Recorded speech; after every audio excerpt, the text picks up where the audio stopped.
दोस्तों blood relation के question solve करते टाइम आपने काफी बार ऐसे स्टेटमेंट देखे होंगे कि ए ग्रैंडफादर है बी का, A is paternal grandfather of B and third one is maternal grandfather of B. जहां पे पैटर्नल मैटरनल बता दिया वहां तो आपको रिश्ते क्लियर हो जाते हैं, लेकिन जब आपका ऐसा रिश्ता आता है ए इज ग्रैंडफादर ऑफ बी तो यहां पे डायग्राम बनाने में थोड़ी सी दिक्कत आती है। यहां पे आपको बोला है ए ग्रैंडफादर है बी का, तो आपको यहां पे श्योर नहीं है कि रिलेशन कैसे बनेगा। इसका रिलेशन ऐसे बन सकता है कि ए तो मेल रहेगा, लेकिन यहां पे ए का बेटा भी हो सकता है और बेटी भी हो सकती है जिसका बच्चा होगा बी, तो जाके ए ग्रैंडफादर बनेगा बी का, क्योंकि ग्रैंडफादर का मतलब होता है दादा या नाना, दोनों हो सकता है। लेकिन जब केवल ग्रैंडफादर बोलेगा तो आपको ये चीज क्लियर नहीं होगी कि वो दादा है या नाना है, तो इस केस में आपके पास एक कंफ्यूजिंग लाइन रहती है जहां पे ए का बेटा या बेटी का बच्चा होगा बी और बी का जेंडर क्लियर नहीं है इसमें।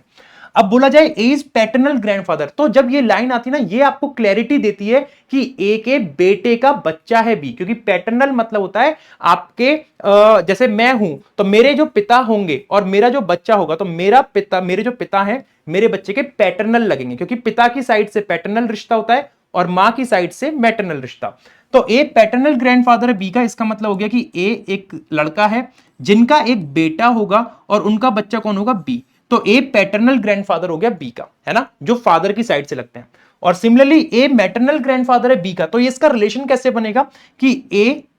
एक लड़का है और यहां पे नाना बनेगा और ए की एक बेटी होगी जिसका बच्चा होगा बी, तो ए मैटरनल ग्रैंडफादर हो गया बी का। तो आई होप आपको इन तीनों में रिलेशन क्लियर हो गया होगा कि कैसे इनके डायग्राम बनाते जब एग्जाम में आते हैं। तब आई होप आपको ये पसंद आएगा, अगर पसंद आए तो लाइक शेयर जरूर करिएगा। Thank you.